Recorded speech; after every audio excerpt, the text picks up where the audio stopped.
जय श्री राम। प्रभु श्री रामचंद्र जी की कथा में अब आगे है कि विश्वामित्र जी प्रभु श्री रामचंद्र जी के साथ और लक्ष्मण जी के साथ राजा जनक के यहाँ नगर में आए हुए हैं, जहाँ पे धनुष यज्ञशाला हो रही है, वहाँ पर आए हुए हैं। और राजा जनक ने जब यह सुधि पाई कि विश्वामित्र जी उनके दरबार में आए हैं, तो राजा जनक स्वयं उनसे मिलने के लिए गए हैं। और उन्होंने देखा कि प्रभु श्री रामचंद्र जी को, तो उन्होंने पूछा, कहूँ नाथ सुंदर दो बालक, मुनि कुल तिलक कि नृप कुनु पालक, ब्रह्मा जो निगम नेति कहीं गावा, उभय वेश धरि की सोई आवा। तो राजा जनक ने विश्वामित्र जी से क्या पूछा कि हे नाथ, कहिए ये दोनों सुंदर बालक मुनि कुल के तिलक हैं या राज कुल के पालक हैं, अथवा वेद जिस ब्रह्मा को नेति नेति कह करके गाते हैं, क्या वही दो स्वरूप धारण करके आए हैं आपके साथ? उन्होंने कैसे पूछा कि क्या ये मुनि कुल तिलक हैं, क्या ये किसी मुनि के पुत्र हैं या किसी राजा के पुत्र हैं, या ब्रह्मा जिसको ब्रह्मा कह करके नेति नेति कह करके जिसका गुणगान नहीं गाया जा सका है, क्या ये वही ब्रह्मा है जो आपके साथ शरीर धारण करके आए हुए हैं? कृपा करके मुझे बताइए। सहज विराग रूप मन मोरा, थकित होई जिम चंद चकोरा, ताते प्रभु पूछई सतभाऊ, कहूँ नाथ जनि करहूँ दुराऊ। अब राजा जनक जी क्या कहते हैं कि मेरा मन स्वभाव से ही वैराग्य रूप है, वह इनके दर्शन से ऐसा मुग्ध हो जाता है, होता जा रहा है जैसा चंद्रमा को देख करके चकोर। इससे हे प्रभु मैं सच्चे भाव से पूछता हूँ कि हे नाथ, छिपाओ मत कीजिए, मुझसे जरूर यह बताइए कि यह कौन है।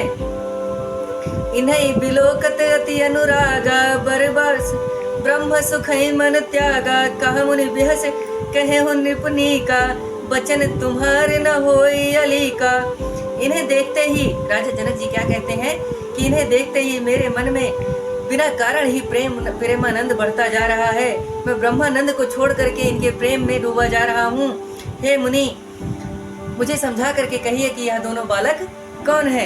तो मुनि ने हंस करके कहा कि हे राजन, आपने ठीक ही कहा है, आपका वचन झूठा नहीं हो सकता है, क्योंकि राजा जनक जो है वह बहुत बड़े राज्य के राजा होने के बावजूद वैराग्यवान थे, और उनके वैराग्य की कथाएं क्या ही कही जा सकती हैं। उनकी वैराग्य की कथाएं मैं इसके बाद के वीडियो में जरूर डालूंगा, आप उनके वैराग्य की कथा को जरूर समझिएगा।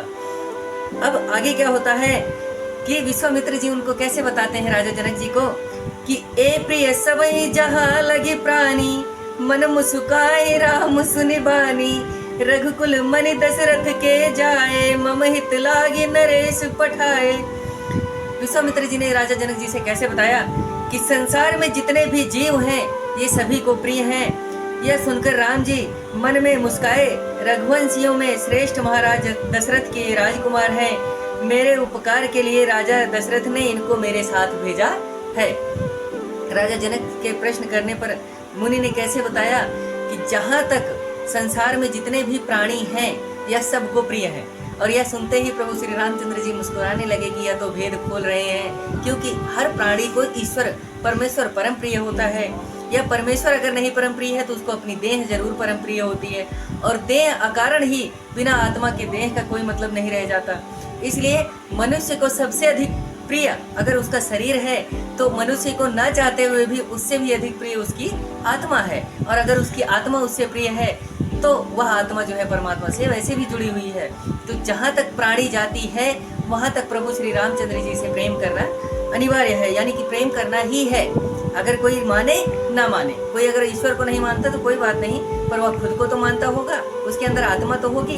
तो जहाँ तक प्राणी है वहाँ तक यह सबको प्रिय है। और आगे है कि राम लखन दो बंधु बर, रूपशील बलधाम, मख राख्यों सब साखी जगु, जीते असुर संग्राम। अब क्या बताते हैं कि ये राम और लक्ष्मण दोनों श्रेष्ठ भाई हैं, रूपशील और गुण के स्थान है, सब जगत इस बात का साक्षी है। इससे इन्होंने यज्ञ की रक्षा की और युद्ध में के क्षेत्र में असुरों को जीता है। मामा मारीच को इन्होंने मारा था। मारीच जो है वो रावण के मामा थे, तो उनको बिना फर का बाण मारा था। वह सारी कथा उन्होंने कह सुनाई। और प्रभु श्री रामचंद्र जी की कथा में हमारे साथ बने रहने के लिए आपको दिल से धन्यवाद। जय श्री राम।